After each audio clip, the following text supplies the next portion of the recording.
देख रहे हैं राष्ट्रवादी संदेश। नमस्कार, आदाब, सत श्री अकाल। मैं लाल मोहम्मद जन, स्वतंत्र पत्रकार, और आप देख रहे हैं राष्ट्रवादी संदेश। और आज हम हैं बहादुरा के वीडियो स्पेस में, और यहाँ जो है आरएलपी के सुप्रीमो हनुमान बेनीवाल अभी भी यहाँ पहुँचने वाले हैं, और यहाँ उनकी एक सभा होगी, और इस सभा में बहादुरा में आरएलपी के उम्मीदवार के बारे में बताएंगे। आरएलपी को क्यों लाना चाहते हैं, आरएलपी जो इस समय 3 उनके विधायक भी हैं, और ये अब की बार पूरे प्रदेश में अपने उम्मीदवार खड़ा कर रही है। अभी राजस्थान के सरदार शहर में पिछले उपचुनाव में दूसरे नंबर पर रही थी। इसी प्रकार से आरएलपी बढ़ रही है, और बहादुरा में क्या गुल खिलाएगी, किस उम्मीदवार को उतारेगी। वैसे कार्तिक डूडी जो है इस समय उनकी तैयारियां हो रही है, लेकिन विधिवत घोषणा नहीं हुई है। आज कार्तिक डूडी के द्वारा यहाँ आप देख रहे हैं अभी इस कार्यक्रम होगा, और यहाँ 9 से हनुमान बेनीवाल चल पड़े हैं। उनका रोड शो बहादुरा में हो रहा है, और रोड शो होते हुए यहाँ वीडियोस पैलेस आएंगे, और यहाँ उनकी सभा होगी। तो हनुमान बेनीवाल को देखने के लिए, सुनने के लिए उनके समर्थक और प्रशंसक यहाँ पहुँच चुके हैं। तो मैं कैमरामैन आर्यन मुआजन को कहूँगा कि कार्यक्रम को दिखाएं, और देखते रहिए राष्ट्रवादी संदेश। हो जाओ तैयार साथियों, हो जाओ तैयार, हो जाओ तैयार साथियों, हो जाओ तैयार। रोटी को मिला है सब जनता का प्यार, हो जाओ तैयार साथियों, हो जाओ तैयार, हो जाओ तैयार साथियों, हो जाओ तैयार।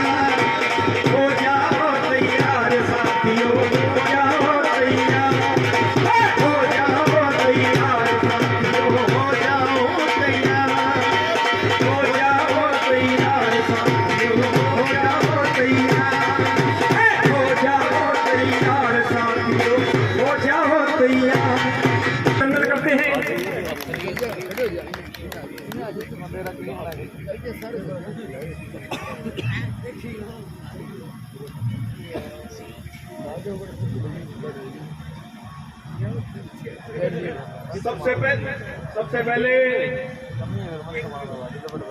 आज की इस बहादुरा की क्रांतिकारी भूमि पर वीडीएस पैलेस के अंदर पहुंचे हुए तमाम नौजवानों, मातृशक्ति और बड़े बुजुर्गों का हार्दिक स्वागत और क्रांतिकारी इस्तकबाल करता हूँ। जय बोलो राजस्थान की, जय बोलो, जय बोलो, जय बोलो, जय बोलो, जय बोलो राजस्थान की, जय बोलो, जय बोलो, जय बोलो, ये चली लहर हनुमान की, जय बोलो, जय बोलो, ये लहर हनुमान की, जय बोलो, जय बोलो, ये चली लहर हनुमान की, जय बोलो, जय बोलो। हनुमान परिवार, हनुमान परिवार, हनुमान परिवार, इसलिए चली लहर हनुमान की, जय बोलो, ये चली लहर हनुमान की, ये चली लहर हनुमान की, जय बोलो, जय बोलो, जय बोलो राजस्थान की, जय बोलो, जय बोलो। हमारे मंच के माध्यम से हनुमान जी बेनीवाल का हम हार्दिक अभिनंदन करते हैं, हार्दिक अभिनंदन करते हैं। आरएलपी मेहता से लोकप्रिय विधायक इंद्र देवी बावरी जी, भाई हरजी चिंकारा, सीताराम जी नायक सुजानगढ़ से प्रत्याशी रहे, पिरियाजी मेघवाल, तमाम साथी यहाँ पहुंचे हैं, उनका हार्दिक स्वागत सत्कार। भाई साहब हनुमान जी बेनीवाल का साफा बनाकर स्वागत करते हैं, जोरदार तालियां भाई साहब हनुमान जी बेनीवाल के स्वागत सत्कार के लिए। अभी स्वागत मेला को आगे बढ़ाते हुए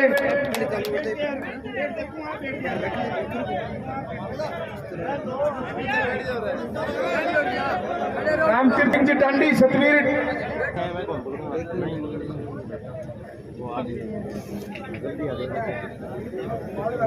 इंदिरा जी स्वागत के लिए, विजय जी चौधरी, रीटा जी, चंद्र जी, सरोज राव आप आए और इंदिरा देवी बावड़ी जी और प्रिया जी मेघवाल का माला पहनाकर स्वागत करें।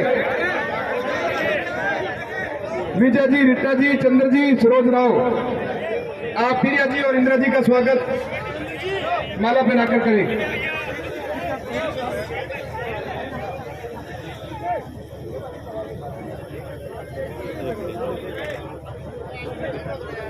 वेद जी काका आप आए और सीताराम जी का स्वागत करें। मुलाराम जी,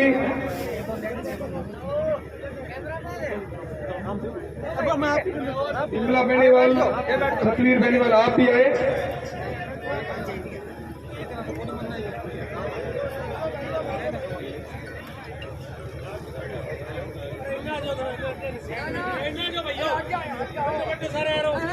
होगी ना फोटो, बैठ जाए प्लीज। विक्रम बेनीवाल, महेश डाका, इंद्रपाल जी लोर, धर्मपाल जी कटवाल, सुरेश बेनीवाल, प्रदीप बेड़ा, देराम जी बेनीवाल आप आए और भाई साहब हनुमान बेनीवाल जी का, सीताराम जी का अब स्वागत मेला का पूर्ण विराम लगाते हुए कृपया करके आप सारे साइड में, हमारे बीच में हरियाणा से चलकर बता रहे हैं भाई हरजीत चिंकारा आप आए और अपना उद्बोधन दे भाई हरजीत चिंकारा।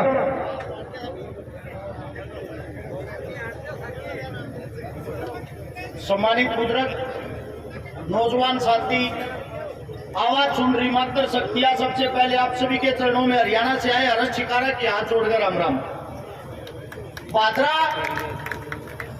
अगर भादरा की बात करें, भादरा वो मिट्टी है जिसके अंदर से बड़े बड़े किसान नेता निकले, जिन्होंने आपके खेत तक आपके पानी को पहुंचाया, आपको खेती करने का तरीका सिखाया। लेकिन आज इस देश का दुर्भाग्य है, पूरे उत्तर भारत का अगर कोई सबसे बड़ा चेहरा और कोई सबसे बड़ा किसान पुत्र जो अपने घर को, परिवार को छोड़कर अपने भाई को भी अपने साथ लेकर इस राजस्थान की असली लड़ाई लड़ रहा है, वो है खेत और रेत का बेटा हनुमान बेनीवाल।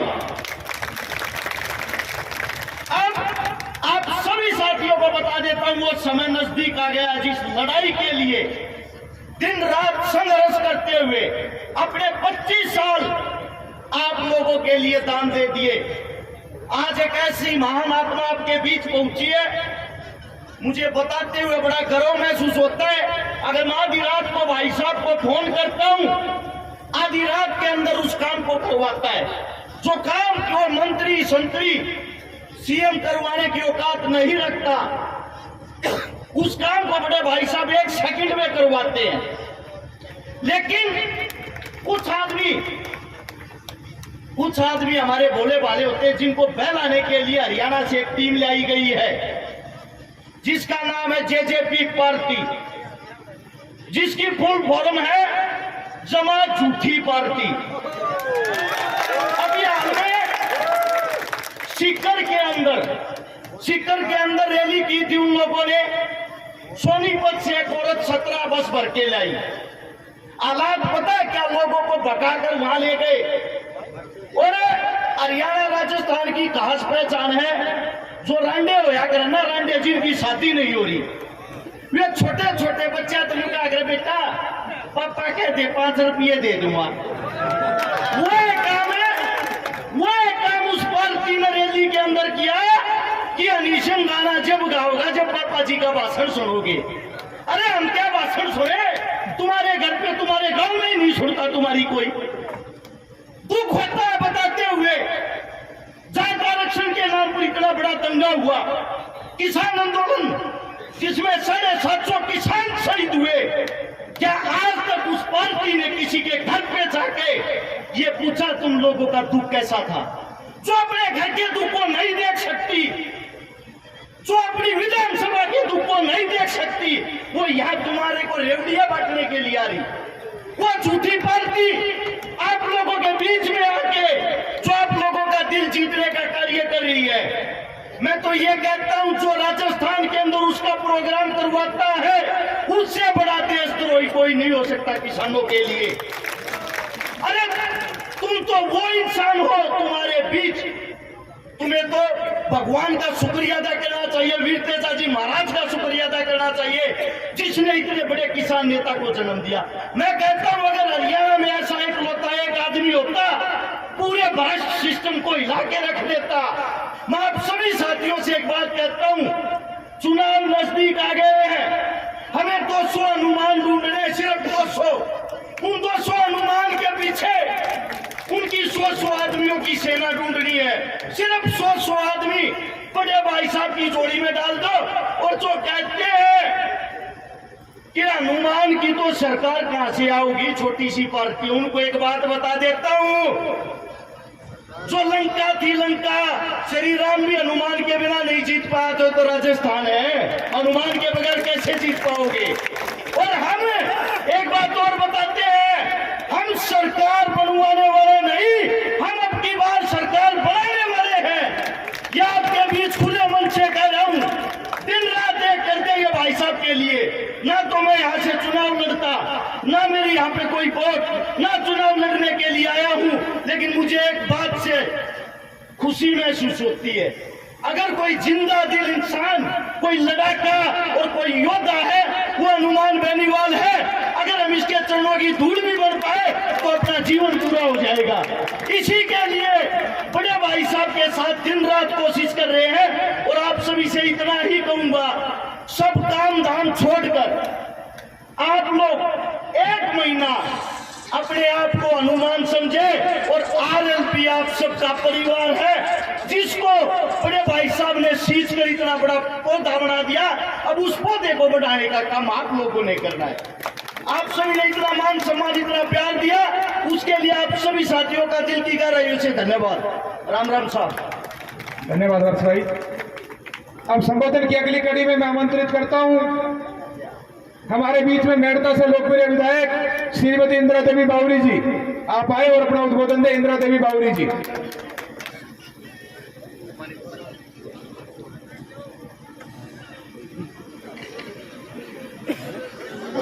राम राम साहब। बोलो तेजाजी महाराज की, बोलो राम साहब पीर की। आज आपके बीच में सत्ता संकल्प यात्रा में मंच पर विराजमान आपके सबके लाडला और 36 कौम की बात उठाने वाला नागौर के सांसद हनुमान जी बेनीवाल साहब, सम्मानित मंच और सामने विराजमान सभी हमारे पितृतुल्य बुजुर्गों, नौजवान साथियों, माता और बहनों, प्यारे बच्चों। वैसे भाई साहब ने सारी बातें आपने बताई दी।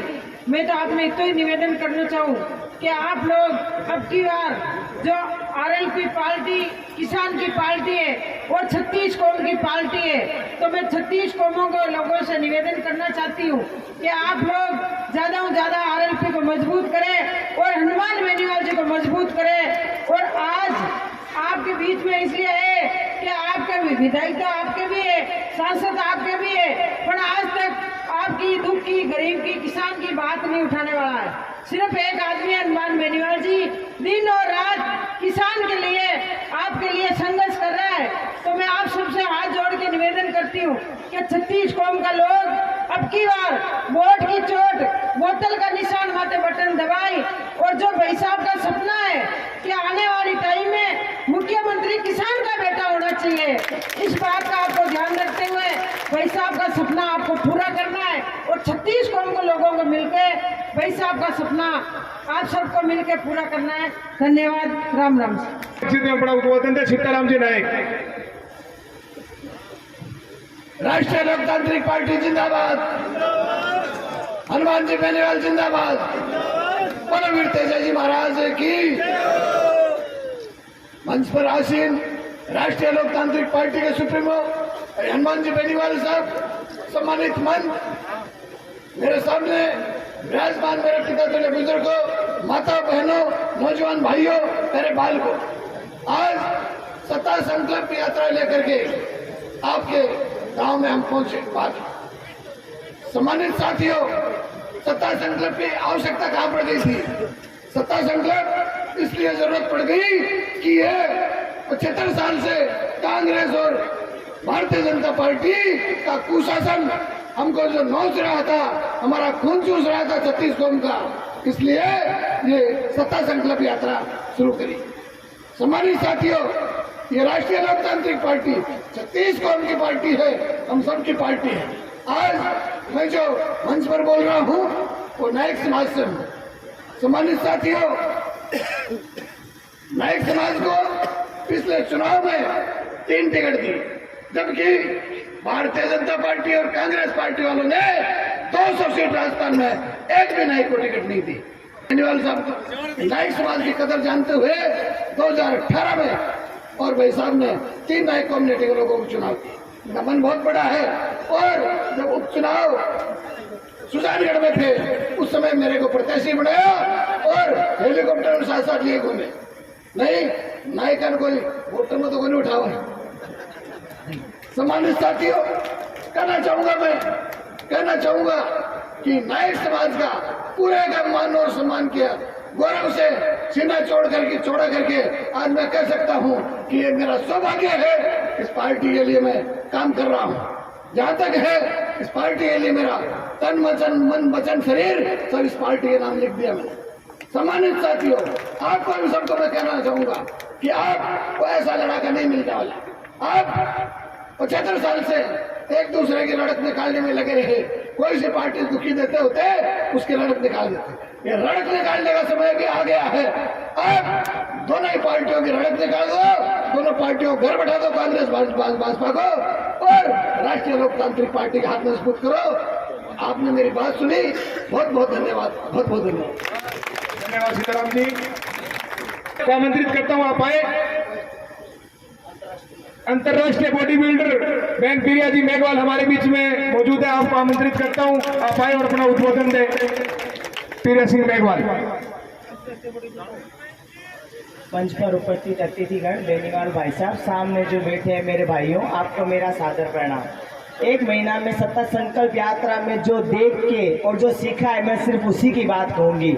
निस्वार्थ भावना से जो काम करते हैं, जिनको सत्ता का लालच नहीं, जिनको पैसों से मोह नहीं, वो भाई से भाई जोड़ने का काम करता है, वो हनुमान बेनीवाल है। राजस्थान तो क्या, पूरे भारत में आपको ऐसा भाई नहीं मिलेगा, ऐसा नेता नहीं मिलेगा जो इस समय भी देखो लोग सत्ता में बिजी है कि किसकी कितनी वोट आएगी। वो आपकी समस्या सुनने आए हैं, आपके लिए समाधान करने आए हैं। मैं आपसे हाथ जोड़ के निवेदन करती हूँ, मैं एक मेघवाल समाज की बेटी हूँ और एक खिलाड़ी हूँ। जिस तरह सरकार खिलाड़ियों का अपमान कर रही है, जिस खिलाड़ियों का अपमान करके यहाँ से लुप्त कर रही है, उसी खिलाड़ी को इतना सम्मान देके आगे वाली पंक्ति में बिठाने वाला सिर्फ एक ही नेता है, वो हनुमान बेनीवाल है।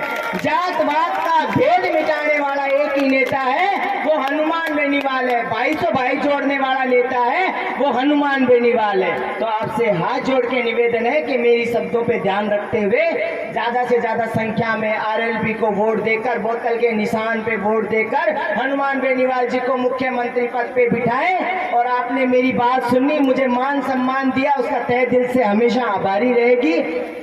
आपको एक बार फिर से बहुत बहुत धन्यवाद। अब आमंत्रित करता हूं कार्तिकेय जी ड्यूटी, आपके युवा साथी, आपके साथ में हमेशा रहने वाले भाई कार्तिकेय जी ड्यूटी, आप आए और अपना उद्बोधन दें।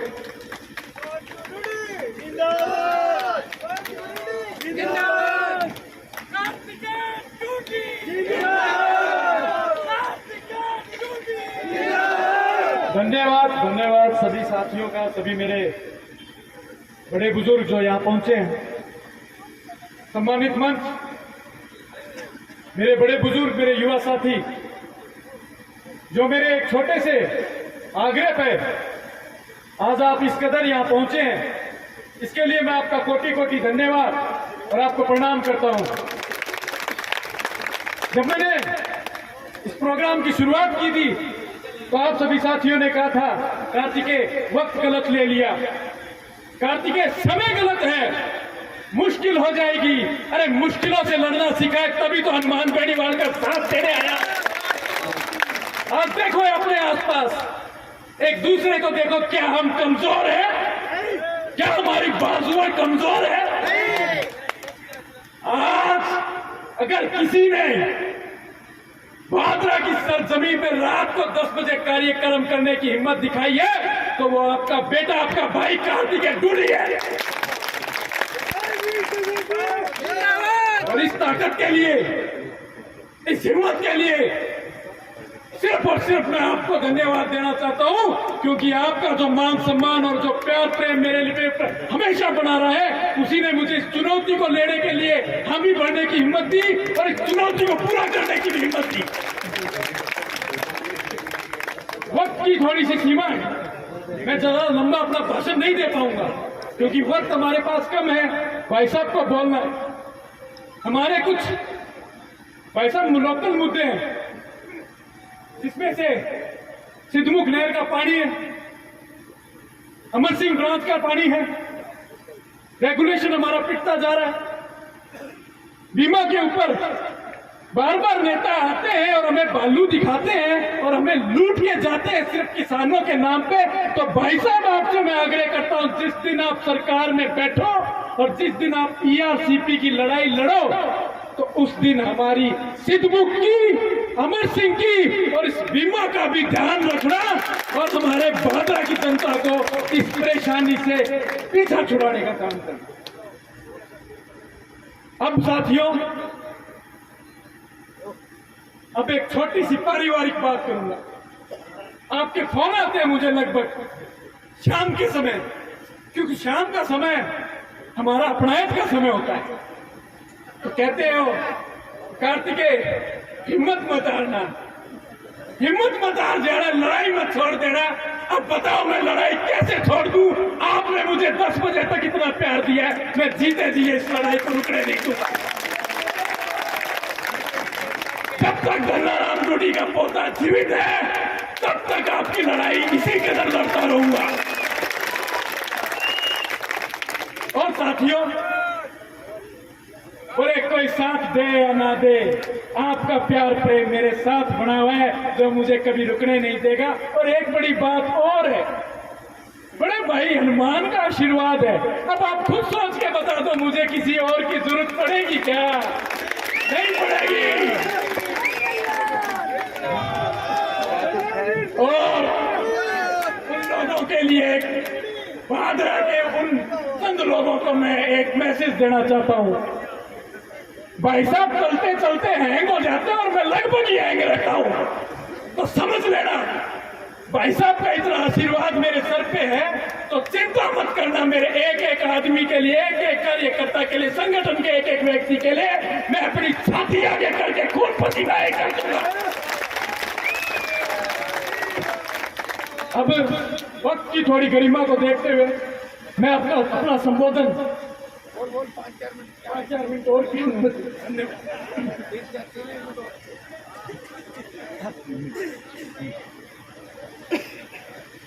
साथियों, जिस कदर भादरा के अंदर राजनीति की लोगों ने शुरुआत की है, पहले एक दूसरे पे बोलते थे, सोचना पड़ता था, ये सोचना पड़ता था कुछ गलत ना मुंह से निकल जाए। आजकल के नेता, आजकल की भादरा की राजनीति तो मुंह से गलत ही गलत निकाल रही है साथियों। और इस राजनीति का मैं अंत करूंगा। मैं किसी और पे ना बोल के अपनी बात करूंगा, अपने संगठन की बात करूंगा, मेरी पार्टी की बात करूंगा और हनुमान बेनीवाल का बखान करूंगा। साथियों, निश्चित तौर पे आपको मैं कहना चाह रहा हूं, आज नहीं तो कल नहीं तो परसों हनुमान साहब, बेनीवाल साहब उस कुर्सी के नजदीक लगेंगे और मैं तो चाहता हूं आप जल्दी से जल्दी उस कुर्सी पे बैठे।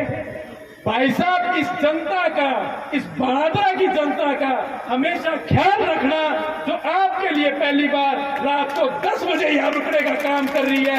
मैं चाहता हूँ आप, मैं पहुंचूं या ना पहुंचूं, मैं रहूं या ना रहूं, आपके बीच में बहादुर के लिए प्यार रहना चाहिए, मेरी जनता के लिए प्यार रहना चाहिए, मेरी जनता का ख्याल रखने वाला आदमी जीवित रहना चाहिए।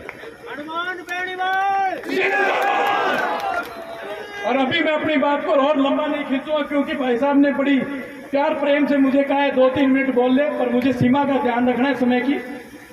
और साथियों, 2 जयकारे दूंगा।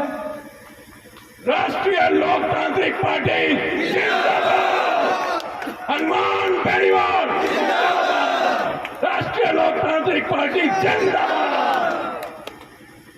धन्यवाद साथियों, बहुत बहुत धन्यवाद। आपका ये प्यार प्रेम मैं जीवन भर कभी नहीं उतार पाऊंगा। बहुत बहुत धन्यवाद। धन्यवाद कार्तिक जी।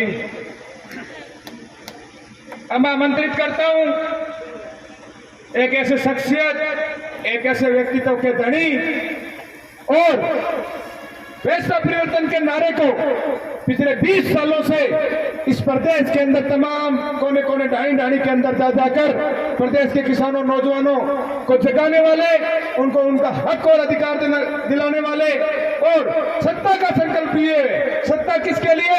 सत्ता आप लोगों के लिए, उत्तरी भारत नौजवान किसानों और तमाम 36 कौम के नेता माननीय सम्मानीय श्रीमान हनुमान बेनीवाल।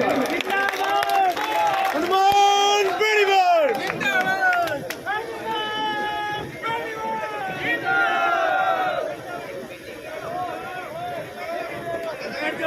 बैठ जाओ। भादरा के अंदर सबसे पहले तो मुझे आने के अंदर देरी हो गई, तो हमारा शहर का जो रोड शो का कार्यक्रम था, बाजार बंद हो गया, सीधा सभा स्थल पर आया। और मैं धन्यवाद दूंगा भादरा के किसानों का, जवानों का, मातृ शक्ति का, कि आपने रात को 10 बजे तक मेरा इंतजार किया। मैं इतना ही विश्वास आपको दिलाता हूं कि देश के अंदर जब किसानों को मेरे बलिदान की आवश्यकता पड़ी थी, जब देश के अंदर मोदी सरकार 3 कृषि बिल लाई थी, भादरा हरियाणा का नजदीकी इलाका लगता हुआ, यहाँ का किसान संगठन मजबूत है। पंजाब से आंदोलन चला था, हरियाणा के भाई साथ आए, उन्होंने इस आंदोलन को तेज किया। दिल्ली यूपी के किसान भी सड़कों पर आए, लेकिन राजस्थान में हलचल नहीं थी। किसान नेताओं ने मुझे कहा, हरियाणा, यूपी, पंजाब, दिल्ली के किसान नेताओं ने, सलमान जी आप राजस्थान की धरती से आते हो, तेजा जी के भक्त हो, अगर आप मोदी का साथ छोड़ दो तो आंदोलन को नई ऊर्जा मिलेगी और मोदी सरकार झुकेगी, 3 बिल वापस होंगे। भाइयों, मैंने 1 मिनट भी समय नहीं गंवाया। मेरे राजनीतिक कैरियर जिसके अंदर व्यक्ति यही सोचता है कि मैं दिल्ली में एक बार मंत्री बन जाऊं, ये हर आदमी की इच्छा होती है जीवन में, और राजस्थान में मंत्री बन जाऊं, क्योंकि ज्यादातर लोगों की इच्छा मैंने यही देखी राजस्थान में। मोदी की सत्ता को ठोकर मार के अपने भाइयों के सम्मान के लिए कोई सड़क पर उत्तरी भारत का किसान का बेटा आया, तो नागौर का सांसद था जो किसानों के सम्मान की लड़ाई ध्यान करके हरियाणा बॉर्डर पर लड़ाई लड़ रहा था। ये मैंने मेरा छोटा सा उदाहरण आपको इसलिए दिया कि आपने अगर मेरा इंतजार किया है, जब भी आपको मेरी जरूरत पड़ेगी। छोटे भाई कार्तिक डूडी ने जो बात कही कि मेरे भादरा का ध्यान रखना, भादरा का ध्यान मैं क्या रखूंगा, भादरा वाले मेरा ध्यान रखेंगे खुद का। जब मैं यूनिवर्सिटी में चुनाव लड़ता था, जब मैं कॉलेज विद्यालय की राजनीति करता था, तब से लेके आज तक गहरा रिश्ता भादरा हनुमानगढ़ गंगानगर जिले से।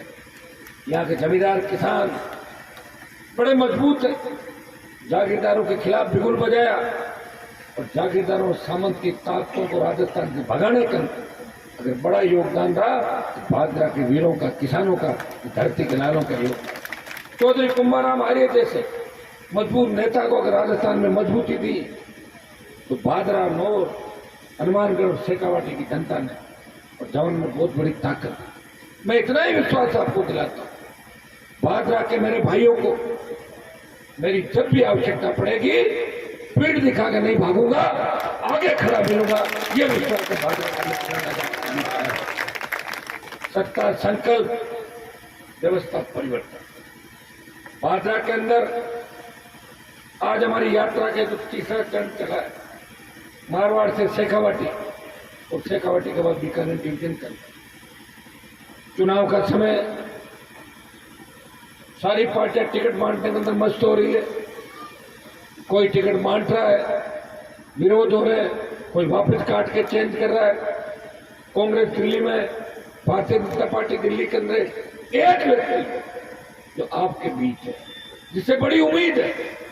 हरियाणा, उत्तर प्रदेश, जहां से छोटे भाई हर शिकारा आता है, जिनका जोशीला उद्बोधन आपने सुना। हरियाणा के अंदर भी हलचल है। अरे हनुमान जी की पार्टी टिकट बांटेगी कि नहीं बांटेगी, क्या हो गया, सूची आ रही है। मैं टिकट कब बांटूं बताओ मुझे, टाइम तो मिला टिकट बांटने का। मैं तो आपके बीच हूं, रात को 3 बजे जाता हूं, 9-10 बजे रवाना हो जाता हूं। अभी रथ भी मुझे सेकंड हैंड मिला, कोई पैसा नहीं ना हमारी पार्टी के पास, आप तो जानते हो। फिर भी रथ लेके इस राजस्थान के अंदर मैं आपके बीच आया और संदेश दिया देश के अंदर कि राजस्थान के अंदर भी तीसरा विकल्प तैयार है। कांग्रेस और भारतीय जनता पार्टी को आसानी से सत्ता के अंदर नहीं आने देंगे। भादरा के अंदर आज मेरा 24वां विधानसभा क्षेत्र बीकानेर संभाग का, बीकानेर, चूरू, हनुमानगढ़, गंगानगर। भादरा के अंदर रामगढ़ में सभा थी, जबरदस्त जोश यहाँ के जवानों के अंदर, किसानों के अंदर, सर्व समाज के अंदर है। ये तो तय है कि बीजेपी को राजस्थान में रोक दिया आरएलपी के जवानों ने, किसानों ने, और ऐसी ललकार हुकार भरी कि हर सीट पे 4, 5, 7, 8, 10 चुनाव लड़ने लगे। ये किसने किया? आपके संघर्ष और मेरे त्याग समर्पण। पिछली बार भी जब 18 का चुनाव था, मुझे याद है जब नागौर के अंदर 2016 के अंदर मैंने हुंकार भरी थी, मेरा वसुंधरा से झगड़ा हुआ। वसुंधरा कोई छोटी नहीं थी, मैंने देखा था बड़े से बड़े नेता किस तरह उसके कदमों के अंदर नतमस्तक हो गए थे, उसके पैरों में पड़े रहते थे, उसकी सैंडल उठाते थे। मैंने देखा राजस्थान के अंदर किसान नेताओं को। भाइयों, उस वसुंधरा से लड़ाई लड़ी, उसको सबक सिखाने की ठानी और ये तय किया कि मैं वसुंधरा को 7 समंदर पार भगा दूंगा। समय लगेगा।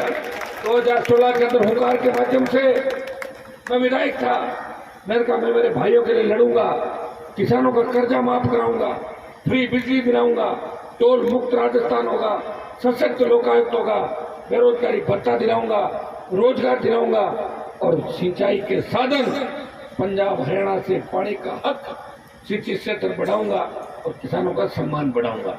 16 की जो मेरी नागौर की हुंकार रैली थी, उसमें 5 लाख लोग आए थे 16 के अंदर। और उस हुंकार रैली के बाद जब मैंने दूसरी हुंकार बाड़मेर के अंदर भरी, भाइयों 7 लाख लोग बाड़मेर की हुंकार रैली के अंदर आए थे और देश में चर्चा चली, कौन है हनुमान बेनीवाल, क्या चाहता है, किस बात की हुंकार कर रहा। मध्य प्रदेश के बड़ा आंदोलन हुआ किसान कर्ज माफी को लेके।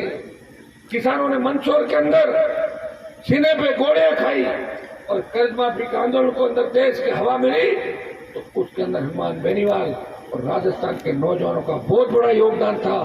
भादरा का भी योगदान था, जहाँ के बच्चे अपने अपने साधनों से नागौर, बाड़मेर, बीकानेर, सीकर और जयपुर की रैलियों के अंदर आए थे। जब मैं बीकानेर रैली करके सीकर पहुंचा, बजट सत्र था, डरी हुई वसुंधरा ने स्टेट हाईवे टोल फ्री किए, 50,000 नौकरियों की घोषणा की और 5 हॉर्स पावर की बिजली माफ कर दी थी राजस्थान के अंदर। ये मेरे संघर्ष का ही परिणाम था। उस समय 18 की बात है। भाइयों, 18 के अंदर नई पार्टी बनाई। पार्टी बनाने के बाद मैंने प्रयास किया कि मेरे विधायक जीते, लेकिन दुर्भाग्य से क्या हुआ कि हर जगह कहीं से 50 आदमी आ गए, कहीं से 100 आदमी आ गए, हनुमान जी चुनाव मत लड़ाओ। कोई बोला अपना समाज आ जाएगा, किसी का किसान आ जाएगा। मैंने भी सोचा यार मैं जीत तो नहीं रहा हूं हर जगह, वोट जरूर ले रहा हूं। कहीं 20,000 ले रहा था, कहीं 30,000 ले रहा था, कहीं 40,000 ले रहा था। वोट बैंक मेरा जरूर बढ़ जाता, लेकिन मैंने पिछली बार आपका ध्यान रखा, मेरा वोट बैंक चला गया, लेकिन आपका सम्मान रखा। चुनाव नहीं लड़ाया ज्यादातर जगहों पे, जैसा आपने कहा वैसा ही काम कर दिया। आज जो राजस्थान के अंदर कांग्रेस और भारतीय जनता पार्टी के दोनों प्रोटेस्ट स्टेट बने थे हमारे समाज से पिछली बार। अभी एक कांग्रेस में तो है और बीजेपी के हट गए। अगर वो भी जीत के गए थे तो मेरा योगदान था उसके अंदर। ये सारी बातें मैं हर एक चीज आपको इसलिए नहीं कह सकता कि लंबा समय लग जाएगा। ऐसे एक दो उदाहरण नहीं है, ऐसे 25-30 उदाहरण है। चाहे मारवाड़ के अंदर अगर मदेरणा परिवार संकट में था, बेटी और माँ मेरे पास आए, मदद करो, पिताजी जेल के अंदर है, आंख बंद करके मदद कर दी, जीत गए। ऐसे बहुत से लोग थे, मृदा थे, आए मदद करो, कर दी। भीलवाड़ा से, जयपुर से, भरतपुर से, हनुमानगढ़ से, बीकानेर से, नागौर से। और नागौर में तो 10 में से 2 सीट हमारे शेड्यूल कास्ट की जीते हुए 8 तेजा जी के भक्त विधानसभा के अंदर चले गए। शायद देश में पहला जिला होगा तो 8 के 8 बढ़ गए। लोग आरोप लगाते दूसरी जातियों ने। देखो ये क्या हो गया, जीत गए भाइयों। 18 के बाद 19 का समय आया, मैंने कहा क्या करना चाहिए बताओ। नागौर के अंदर लंबे समय से तो धोखा दे रहे थे नेता, उनको घर बिठाना था। सब लोगों ने कहा कि भाजपा से गठबंधन कर लो। हमारी नई पार्टी थी, बीजेपी से गठबंधन किया और डरी हुई भारतीय जनता पार्टी ने मुझे 2 सीटें दी, बाड़मेर, नागौर। क्योंकि मेरा बोतल का चिन्ह था 18 के अंदर। 19 में जब मैं लोकसभा चुनाव लड़ रहा था, कांग्रेस और बीजेपी ने बदमाशी करके वो चिन्ह मेरा हड़प लिया, बोतल किसी और आदमी बोतल ले गया। और मैंने कहा अपना चिन्ह कहा है? बोले साहब आपका पार्टी को मान्यता नहीं है अभी, तो आपको चिन्ह नहीं मिलेगा, चिन्ह तो कोई और ले गए। नागौर का पता नहीं कहां से टायर का चिन्ह है, टायर के चिन्ह। नागौर से चुनाव लड़ा और बाड़मेर की सीट पे मैंने कहा पता नहीं हम जीतेंगे हारेंगे, लोकसभा का चुनाव है। तो मैंने बीजेपी को कहा कि चिन्ह आपका रख लो और कैंडिडेट मेरा दे दो। और मैंने बाड़मेर से उस व्यक्ति की मदद की जो भी दिल्ली के अंदर मंत्री। मैं चला गया और जाने के बाद एक किसान आंदोलन, किसानों की अनदेखी, ये मुद्दे थे। जिसके बाद मैं संघर्ष करके सड़क पे आ गया। देश के अंदर जब अग्निपथ आया, सेना को ठेके पे दे दिया। मैं 2 दिन तक आंदोलन को देख रहा था। बिहार के अंदर डिसाइन आंदोलन था, कोई नेतृत्व तो नहीं कर रहा था, बच्चे ट्रेनों में आग लगा रहे थे। बंगाल, बिहार, उत्तर प्रदेश, कई राज्यों में आंदोलन की आग लग चुकी थी। राजस्थान के किसान के बेटे भी आग लगाने को तैयार थे। बाड़मेर में ट्रेन जलाने का प्रयास किया। हनुमान बेनीवाल की आरएलपी पार्टी के छोटे भाइयों ने कहा भाई साहब समय है, ये बच्चे गलत दिशा के अंदर चले जाएंगे, पुलिस की गोलियों के शिकार हो जाएंगे, आप इस आंदोलन का नेतृत्व करो। किसान आंदोलन का नेतृत्व पंजाब के किसानों ने किया, जवानों का आंदोलन का नेतृत्व आपको करना चाहिए। 1 मिनट नहीं कमाया। झंडे के साथ अगर देश की कोई पार्टी इस सेना के सम्मान को बचाने निकली, छोटे भाइयों का साथ देने निकली, तो राष्ट्रीय लोकतांत्रिक पार्टी राजस्थान में झंडे के साथ अग्निपथ का विरोध करने के लिए निकली थी। और इतना बड़ा विरोध किया, लोकसभा ऑल पार्टी मीटिंग, और जोधपुर में 2 लाख जवानों की रैली करके मोदी को चेतावनी दी, आ रहा है दिल्ली की तरफ, तैयारी कर लो। और उसका परिणाम ये हुआ कि पहले अग्निवीर भर्ती के अंदर 25% अग्निवीरों को सेना में रखे और 75% को 4 साल बाद वापस भेजने की बात थी। हमारे संघर्ष के परिणाम स्वरूप डरी हुई मोदी सरकार ने जो किसान आंदोलन में अपनी बेइज्जती करवा चुकी थी, जवानों से डर गई और हनुमान बेनीवाल आरएलपी की हुकार से डरी हुई मोदी सरकार ने कहा कि हम 50% को रख लेंगे, आधा आधा कर लो, 50 वापस जाएंगे। लेकिन हमने कहा नहीं, ये और चलेगा। ये चुनाव देश की दिशा तय करेगा। पंजाब के अंदर थोड़े दिनों पहले आपने देखा होगा, 10 दिन पहले एक अग्निवीर शहीद होता है और उसकी बॉडी एम्बुलेंस के अंदर आती है और 4 जने बॉडी को रख के भाग जाते हैं। क्या ये सादत को सलाम है देश का? क्या इसलिए शहीद होते हैं लोग? ये आपने सारे लोगों ने वीडियो देखा होगा पंजाब का। भाइयों, इस विधानसभा के चुनाव के अंदर वोट की चोट से प्रधानमंत्री को सबक सिखाओ। ये मेरे संघर्ष का परिणाम है कि 18 के अंदर भी कांग्रेस को वेंटिलेटर पर डाल दिया था 99 पे, और बीजेपी 72-73 पे इसको लेकर रही थी। 30-80 लाख वोट हम सबको मिला के 80 लाख वोट मिले थे, बहुत सी सीटें छोड़ दी थी। भाइयों, इस बार राजस्थान उठ खड़ा हुआ।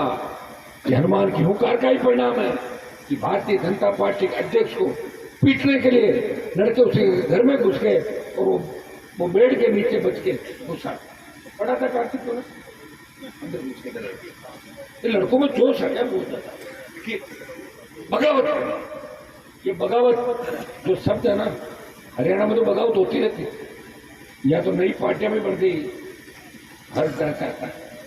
तो देवीलाल ने देश के अंदर सत्ता का रुख मोड़ दिया।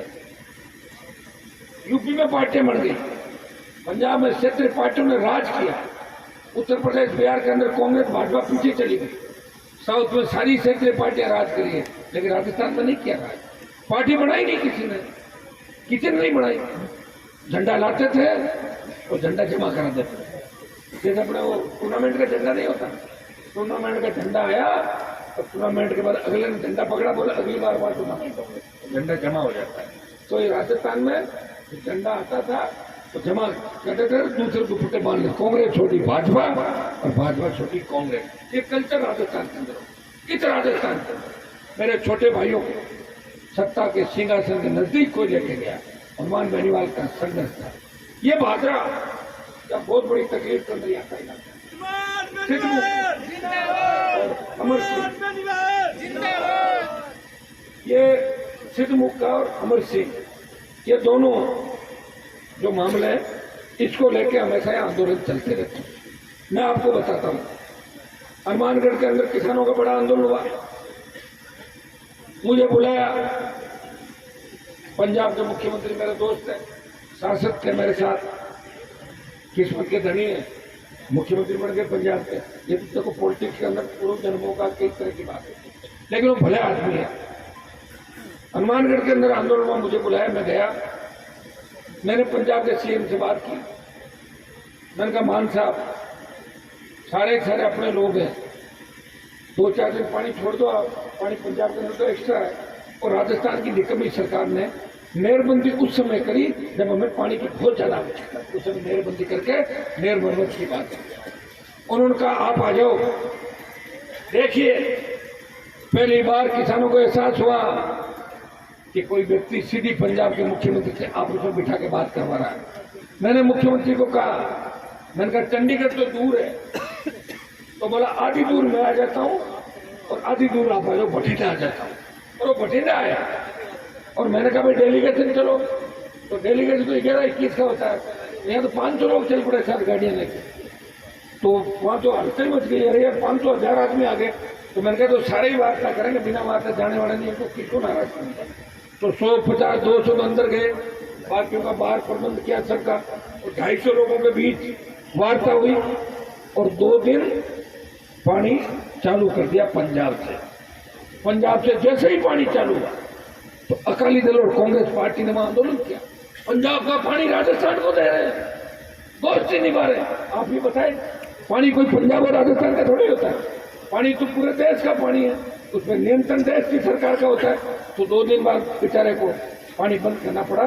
ईश्वर की कृपा से बरसात हो गई, लेकिन किसानों ने ये कहा कि हनुमान जी, हमारी जीत तो इसी में हो गई कि 70 साल के अंदर पंजाब के मुख्यमंत्री से सीधी बिठा के अगर किसी ने बात कराई, वो नेता हनुमान बेनीवाल है। जब बीच में कोई नहीं था, फिर मुख्यमंत्री था, किसान थे और हनुमान बेनीवाल था। ये छोटा सा उदाहरण मैंने आपको दिया। आज समय समय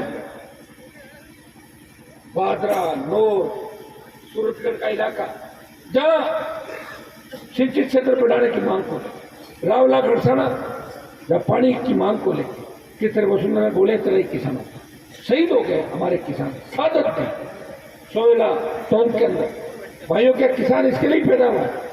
पुलिस की गोली खाएगा, डंडा खाएगा, हमें दुत्कार मिलेगी, हमें समर्थन मूल्य पे खरीद हमारी नहीं होगी, थाने तहसील में हमारा सम्मान नहीं होगा, देश की रक्षा करनी हो, हमारे बच्चे सीआरपीएफ, पैरामिलिट्री फोर्स, सीआईएसएफ, जितने भी बीएसएफ पे लड़ेंगे, अलगाववादियों से, आतंकियों से हमारे बच्चे। और राज कौन करेगा? कोई शेड भी, कोई दूसरा, बंद कमरों में बैठने वाले लोग हमारे ऊपर शासन करेंगे। हमें अपनी ताकत को पहचानना चाहिए। बाजार के अंदर आपने जिसको विधायक बना के भेजा, उनका तो मुझे आज तक पता नहीं चला। तो बीजेपी के साथ है, कांग्रेस के। पहले पायलट की सरकार गिरी थी तो पहले बोले तो पायलट के साथ चले गए, 2 दिन बाद चला वापिस आ गया। अरे मैंने कहा एक तरफ तो रहो यार, 2 तरफ आदमी कैसे होते? वो तरफ चले गए, हो गया था। उनसे भी बड़ी उम्मीद थी लोगों को कि संघर्ष कर रहे हैं। पहले हारे, 2 बार हारे, 2 बार हार तो लोगों ने वोट दे दिए। वोट देने के बाद आप देखें अहंकार, जो हालात बने, जिस तरह का व्यवहार, ये थोड़ा सा अपने लोगों में क्या है कि पाचन शक्ति अपनी कमजोर होती है किसानों की, अपन जल्दी हो जाती है। एकदम से कुछ मिल जाता है ना, तो या तो इलाज कराना पड़ता है और या फिर दूसरा काम करता है। लेकिन जल्दी पीछे भी जल्दी होते हैं। अगर एक बार हार जाए, कुछ हो जाए, तो डॉक्टर का इलाज भी लेना पड़ता है। देखा मैंने राजस्थान में बहुत से नेताओं को देखा। एक नेता तो एक दिन मेरी गाड़ी के ऊपर पड़ गया। मुझे क्या हो गया आपको? कि आपने मुझे हराया था। मुझे किसको हटाओ यार, पागल हो गए, दवाई क्यों नहीं चिंता मैंने कहा मैंने किसको हराया भाई, राम की वजह से हार गए। समझ आप पड़ा गाड़ी को, तो ठीक रहा, गाड़ी बंद थी, मेरा वो नुकसान था। ये है हालात। कुछ कोविड के बाद पागलपन बढ़ भी रहा लोगों को। ये मोदी ने आते देश को भूलने की आदत डाली।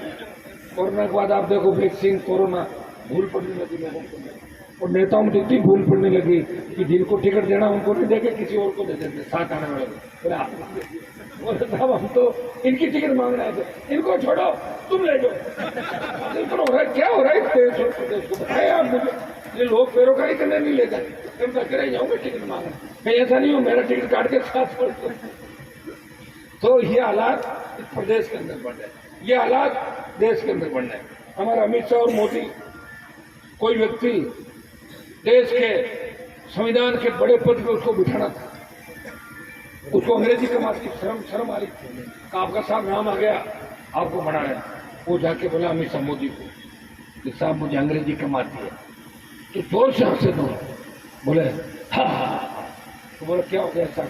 बोले हमें कुछ नहीं आ रहा, फिर भी देश को बेवकूफ बना रहे। तो मतलब कुछ नहीं बनाना पड़ाते। कोई अंग्रेजी भी जरूरी नहीं। तो कोई मेरी भी अंग्रेजी बहुत ज्यादा अच्छी नहीं है, लेकिन समझ जरूर लेते हैं, थोड़ी बोलने में तो ऐसे दिक्कत आती है, टाइम ही नहीं मिला पढ़ने का। कब पढ़े बताओ मुझे? बोले यूनिवर्सिटी स्कूल से लेकर संघर्ष में गए, सेवा में ही रहे। पिताजी 77 में एमएलए बने, 77 से 43 साल के अंदर 8-10 बार घर में एमएलए एमपी बन गए, लेकिन विपक्ष में रहे। हमेशा जिद कर, गरीब किधर देख कर कौन है इसके साथ हो जाओ, तब आप लोग नाराज होते जाए। आप देख रहे हैं लोगों की वही पाचन शक्ति वाली बात है। थोड़ा सा पद दे दिया, मेरे साथ तो बहुत बड़ी प्रॉब्लम। मेरे साथ चलते हैं लड़के, गन में सायरन बजते बजते 5 दिन बाद पता लगता है कांग्रेस ज्वाइन कर ली, बीजेपी को पकड़ के लाओ उसको। बोले साहब आपको चौकी मानेगा नहीं। बोले मैं तो बड़ा नेता हो गया, हनुमान जी से बड़ा, तो दूसरी पार्टी में भाग जाता और 4-6 महीने घूम के और फिर धक्के खा के वापस आ जाए। क्या करो बच्चों में है, उनका हो जाता है। थोड़ा सा कहीं कहीं मिस्टेक है अपना, तो धीरे धीरे दूर हो जाएगी। जब समझ बढ़ेगी, सोच बढ़ेगी, दूर होगी। अब भादरा क्या है? भादरा में तो लोग 7 बजे बाद आने से करते हैं। यहाँ किसान इतने मजबूत है, क्यों आए हो यहाँ पे? इंतजार नहीं करते, मुझे पता, पथराव कर देते, मेरा इंतजार कर रहे हैं।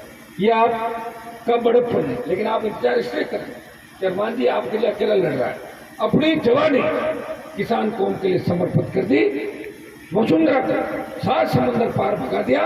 मैं एक प्लेन के अंदर जा रहा था तो उस प्लेन में वसुंधरा बैठी, 4-5 एमपी और थे, मैं पीछे, तो पीछे 2-3 बच्चे बैठे थे। वो बोले मुझे कि ये जो आंटी है ना, इनके साथ हमें सेल्फी लेनी है। मैंने कहा तुम मुझे जानते हो मैं कौन? बोले नहीं। मैंने कहा मेरा नाम ये है। बोले उसको छोड़ो, आपके साथ लेनी सेल्फी हमारे। मैं आपका नाम बहुत सुना, मेरे साथ सेल्फी ले ली। तुमको पता नहीं हनुमान जी कौन है, क्या नहीं जानते? बोला आंटी के साथ लेने, आपके साथ लेने। एक जमाना था वसुंधरा आती थी, कैसे लोग बात करते। एक जमाना ये हो गया कि वसुंधरा सरपंचों को फोन करती है, मेरा कोई कार्यक्रम करा दो, आपके घर में कोई शादी भी हो तो मुझे याद करना, मैं खाली हूँ आजकल, आ जाऊंगी। ये मैंने ही किया, ऐसे थोड़ी होता है। लोगों ने वसुंधरा को उसने सरकार दिया, उससे कुछ नहीं। ये मेरे संघर्ष से वसुंधरा नाम का जो जादू था वो खत्म कर दिया राजस्थान का। और गहलोत के बेटे को हरा के ये संदेश दिया कि मैं किसान कौम का रखवाला हूँ, किसान का जो विरोध करेगा उसे दंड मिलेगा। तो दंड देके क्रिकेट के अंदर भेज दिया। वो दूसरे नहीं थे तो भादरवाड़ों जाके वहां थोड़े रह नेता हूँ, मैं ना रहा था तो मेरे लगता ही तो इलाका है 100-150 किलोमीटर की रेंज के अंदर जो आ जाता है ढंग से उसको सल्टा देता हूँ। थोड़ी रेंज दूर होगी, भादरा दूर काफी, लेकिन सोशल मीडिया का जमाना है। मुझे पूरा भरोसा यहाँ के किसान के बेटे पूरी मजबूती से मेरा साथ देंगे। मैं मेरे लिए नहीं लड़ रहा हूँ, मैं व्यवस्था चाहता हूँ। आप एक बार विधायक बना के भादरा का राष्ट्रीय लोकतांत्रिक पार्टी का भेजो, बोतल स्वच्छ पारदर्शी जल हमारा बोतल का। कोई मेहमान आता है वाक्य में बोतल लाते हैं कि साहब बोतल का पानी पिए, मेहमान नवाजिए, क्योंकि हमारा पानी सही नहीं, शुद्ध नहीं। लोग बोतल के पानी को मानते हैं, बोतल लेके आए हम मेहमानों के। इसी तरह का स्वच्छ पारदर्शी प्रसाद राजस्थान को देने का वादा करते हैं। देखिए हर मामले में लेट हो जाते, एक व्यक्ति लड़ाई लड़ रहा है। पिछले दिनों बजरी माफिया के खिलाफ बड़ा आंदोलन राजस्थान के अंदर किया, बिजली के आपने बड़े आंदोलन देखे, हर बहुत बड़ा राजस्थान। कुछ एक जिले में अगर एक व्यक्ति मजबूत मुझे मिल जाता तो अभी तक तो 125 सीट पर आएगी पार्टी। दुर्भाग्य देखिए लोगों की टिकटें कट गई।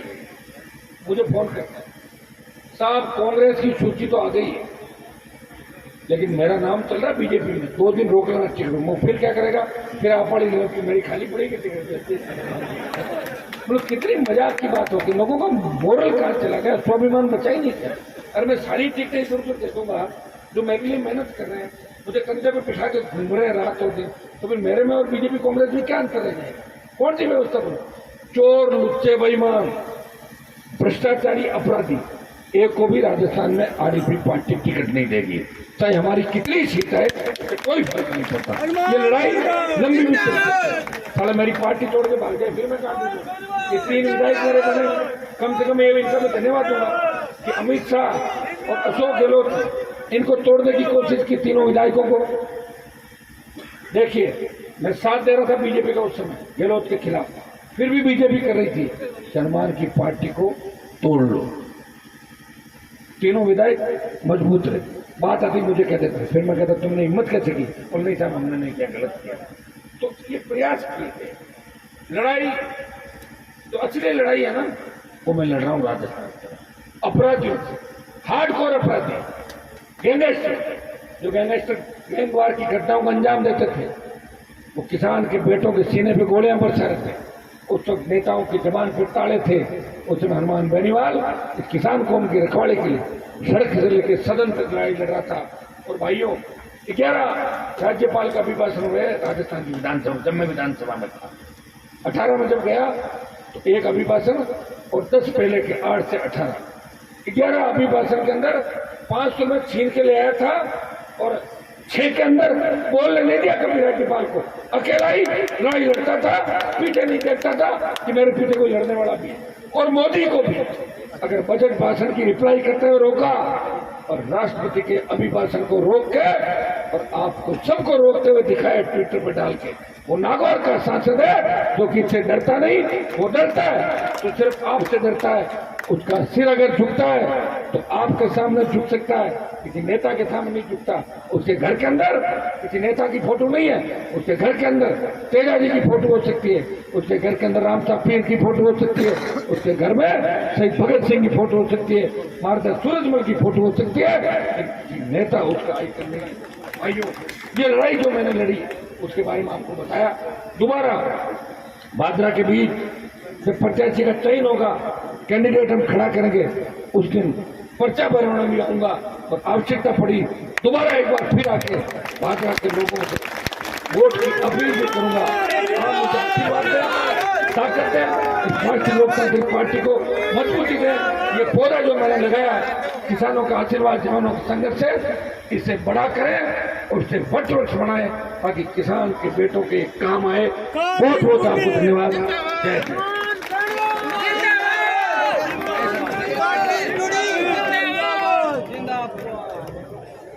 मैं निवेदन करना चाहूंगा बड़े भाई साहब हनुमान बेनीवाल जी का 51 किलो की माला से स्वागत करेंगे। दयानंद जी 4, सतवीर जी,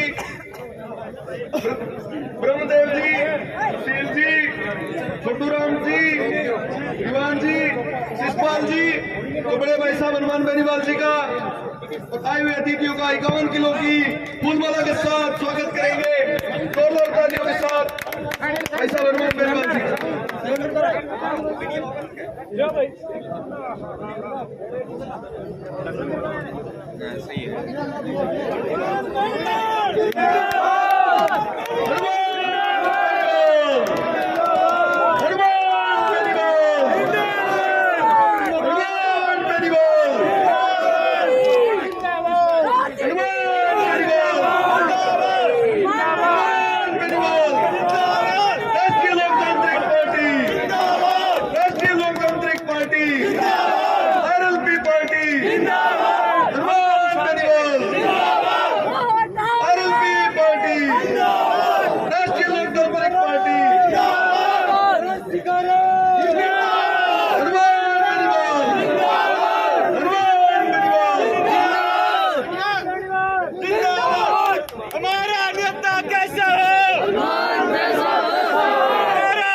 हमारा वीडियो आपको अच्छा लगे तो सब्सक्राइब करें, बेल आइकन दबाएं और लाइक करें।